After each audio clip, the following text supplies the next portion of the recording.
वह पुलकनी वह उठ मिलनी, वह आदर की बात, वह पठवनी गोपाल की, कछु न जाने जात। घर घर कर ओढ़त फिरे, तनिक दही के काज। कहाँ भयो जो अब भयो, हरि को राज समाज। हाँ आवत नहीं हो तो, वाही पठयो ठेली। अब कहीं हो समझाई के, बहुधन धरो सके। सुदामा चरित का यह दूसरा भाग, चूंकि इसका आधा जो है पद्यांश हमने पहले वीडियो में दिया है, बताया है उसका भावार्थ, और अगला भाग ये है। पहला अगर आपने नहीं देखा है तो आप जरूर देखिए, सुनिए, बड़ा ही आनंद आएगा और आप फिर कभी भूलेंगे नहीं। प्रयास हमारा ऐसा ही रहता है। हमने ये देखा कि सुदामा जी कृष्ण जी से मिलने गए और द्वारपाल ने यह खबर कृष्ण जी को दिया।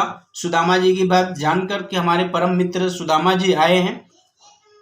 भगवान श्री कृष्ण दौड़े दौड़े आए और अपने गोदी में उठाकर, गले से मिलकर गोदी में उठाए और सीधे राज सिंहासन पर ले जाकर के बिठा दिए।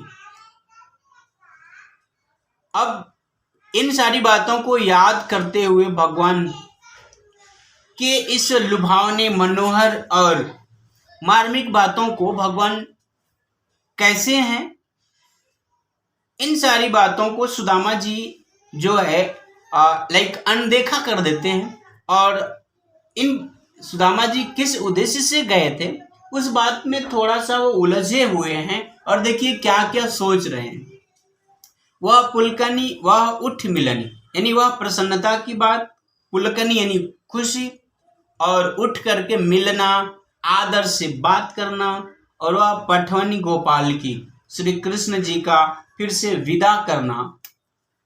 कछु न जानी जात, सुदामा जी को कुछ समझ में नहीं आया। घर घर कर ओढ़त फिरे, तनक दही के काज। सुदामा सोच रहे हैं मन में, ये वही श्री कृष्ण हैं जो दही के लिए, मक्खन खाने के लिए कभी इस घर कभी उस घर घूमते रहते थे, यहाँ वहां भटकते रहते थे। कभी इस घर में मक्खन चोरी करते थे, कभी उस घर में करते थे। कहाँ भयो जो अब भयो, हरि को राज समाज। कह रहे हैं कि आज कृष्ण को अगर बहुत ही राज समाज हो गया, बहुत ही बड़ा राजा बन गए तो क्या हो गया, ये तो वही आदमी है जो पहले मक्खन चोरी करता था, घर घर में मक्खन चुरा के खाता था। कहने का मतलब है कि सुदामा ये सोच के गए थे कि मैं इनके यहाँ जाऊंगा तो सुदामा जी हमें कुछ देंगे। लेकिन सुदामा जी को कुछ मिला नहीं। सुदामा जी ये सोच के गए थे कि हम जा रहे हैं अपने मित्र के पास, तो हमारा परम मित्र श्री कृष्ण मुझे यानी सुदामा को कुछ देगा। लेकिन भगवान श्री कृष्ण ने सुदामा जी को डायरेक्टली यानी प्रत्यक्ष रूप से उनके हाथों में कुछ दिया नहीं, बल्कि सुदामा जी के हाथों से चावल की पोटली खींचकर वो खुद खा भी लिए। तो इसी बात के लिए तो अंदर ही अंदर सुदामा जी नाराज हैं कि हम तो इससे कुछ लेने आए थे और देने के जगह पे यही हमसे कुछ ले रहा है। ये वही चोर है भाई, पहले जैसा मक्खन चुरा के खा लेते थे, आज राजा बन गए तो क्या बात है, ये तो वही पहले वाला ही चोर है ना, देगा क्या। कहा भयो जो अब भयो, हरि को राज समाज। हाँ आवत नाही हूं तो वाही पठयो ठेल। कह रहे कि मैं यहाँ आने के लिए तैयार नहीं था, लेकिन उसी ने मुझे जबरदस्ती भेज दिया। उसी ने यानी कौन? सुदामा जी की पत्नी। अब देखिए, अब कहियो समझाए के बहुधन धरो सकेली। सुदामा जी कह रहे हैं कि अब चल रहा हूं तो समझा के कहूंगा ले लो, पूरा अच्छा, बहुत ही ज्यादा धन उन्होंने दिया, लो संभाल के रख लो। मतलब व्यंग्य बोल रहे हैं, क्योंकि भगवान श्री कृष्ण ने इनको कुछ भी दिया नहीं था, इनके हाथों में कुछ दिया ही नहीं था। तो यही अब ये मजाक के तर्ज में, लहजे में कह रहे हैं कि मैं चल करके और पत्नी को यही बात कहूंगा कि लो बड़े संभाल के रख लो। बड़ा कह रही थी ना, जाओ जाओ मित्र के पास जाओ, कुछ देंगे, बड़े दानी हैं, महाराज हैं, आपके मित्र हैं। तो ये बातें अब ये कह रहे हैं। आगे देखिए,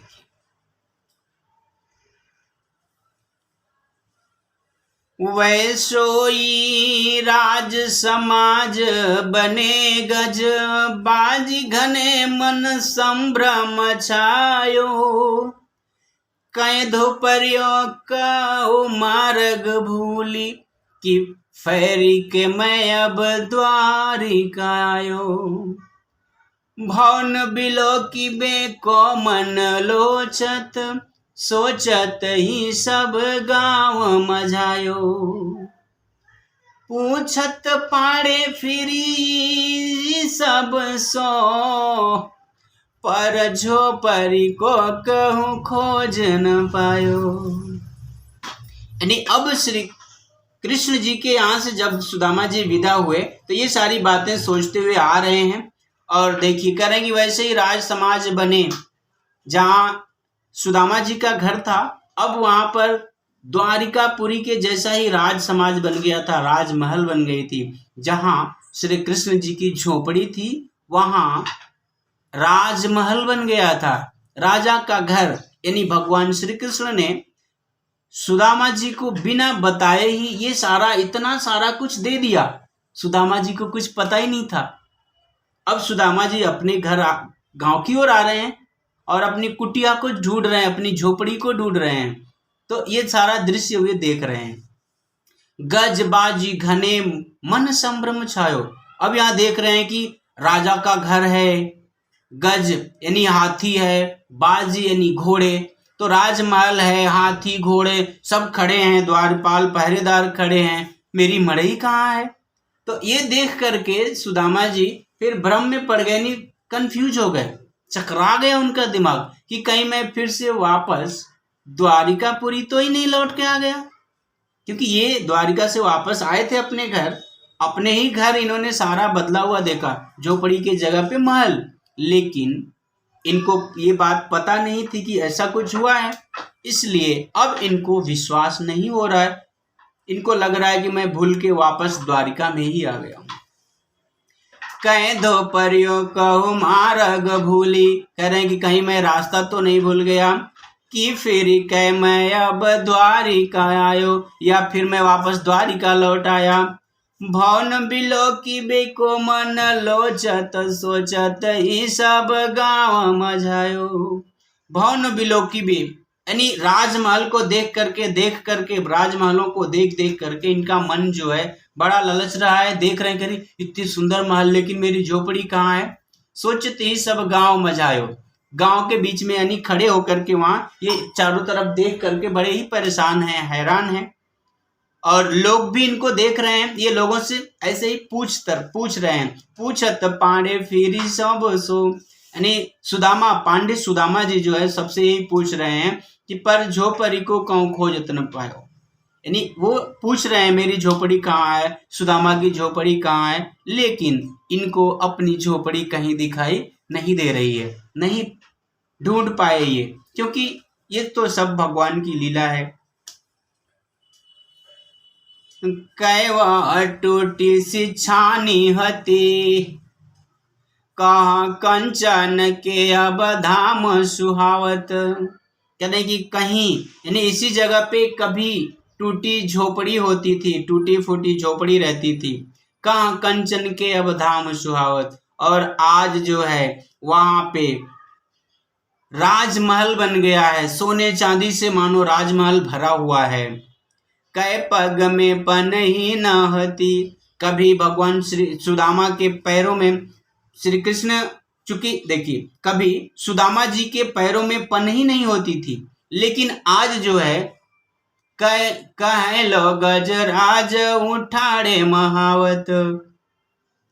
यानी भगवान श्री कृष्ण की कृपा से, दया से उस ब्राह्मण सुदामा के पास आज इतना धन दौलत हो गया है, महाराजा बन गए हैं कि उन्हें कहीं अगर जाना है आना है तो महावत जो है हाथी लेकर के खड़ा है। नहीं, हाथी के चलाने वाले को, जो हाथी की रखवाली करता है, हाथी को जो चारा खिलाता है, देखभाल करता है, उसको महावत कहते हैं। तो आज महावत जो है हाथी लेकर के खड़ा है और इन्हीं सुदामा के पास कभी चप्पल भी नहीं हुआ करता था और आज अभी हाथी पर जाएंगे। किसकी कृपा है? भगवान श्री कृष्ण की। भूमि कठोर पे रात कटे, कभी इनकी रात जो है ना जमीन पर सो करके बीतती थी, यानी जमीन पर ये सो जाते थे, कोई अच्छा बिछौना भी नहीं मिल पाता था। का कोमल सेज पे नींद न आवत, और आज कोमल सेज पे अच्छे गद्दे, अच्छा बेड है, गद्दा बिछाया हुआ है, बहुत ही मुलायम मखमली, लेकिन आज उस पर भी सुदामा जी को नींद नहीं आ रही है, प्रभु की कृपा से। कभी ये निखारे जमीन पे सो जाते थे, अच्छी नींद आती थी, आज अच्छे बिछौने पे हैं, फिर भी इनको नींद नहीं आ रही है। कैजुर तो नहीं को दो सवा, प्रभु के परतापत दाख न भावत। कभी इनको कोदो और समा भी भरपेट नहीं मिल पाता था। कहने का मतलब समझ लीजिए कि कभी इनको सूखी रोटी भी भरपेट नहीं मिल पाती थी, रोटी भी भरपेट नहीं मिल पाता था। आज भगवान श्री कृष्ण की कृपा से इनके पास 36 तरह के 52 जितने बोल सकते हैं, हर प्रकार के व्यंजन यानी खाद्य सामग्री, खाद्य पदार्थ रखा हुआ है, लेकिन अब इनको वो अच्छा नहीं लग रहा है उतना। यानी भगवान की जब कृपा हुई तो श्री कृष्ण जी का भगवान श्री कृष्ण की जब कृपा हुई तो सुदामा जी का पूरा रहन सहन, वेशभूषा, खान पान सब कुछ बदल गया। इसलिए भगवान श्री कृष्ण और सुदामा जी की मित्रता का बड़ा ही मिसाल दिया जाता है। सुदामा जी ब्राह्मण थे, एक दरिद्र ब्राह्मण थे, भीख मांग कर खाते थे, और भगवान श्री कृष्ण द्वारिकाधीश थे, महाराज थे। लेकिन इन दोनों में इतनी अच्छी मित्रता हुई कि जो आज भी मिसाल कायम है। तो मित्रता हो तो ऐसी ही होनी चाहिए, जिसमें ना रंग रूप, ना धन दौलत, ना अमीर गरीब, ना जाति पात, ना क्षेत्रवाद, किसी तरह का कोई भेदभाव नहीं होना चाहिए। यही वास्तविक मित्रता है। चलिए, तो इस प्रकार सुदामा चरित्र हमने प्रयास किया आपको समझाने का, जिसके कवि हैं नरोत्तम दास जी।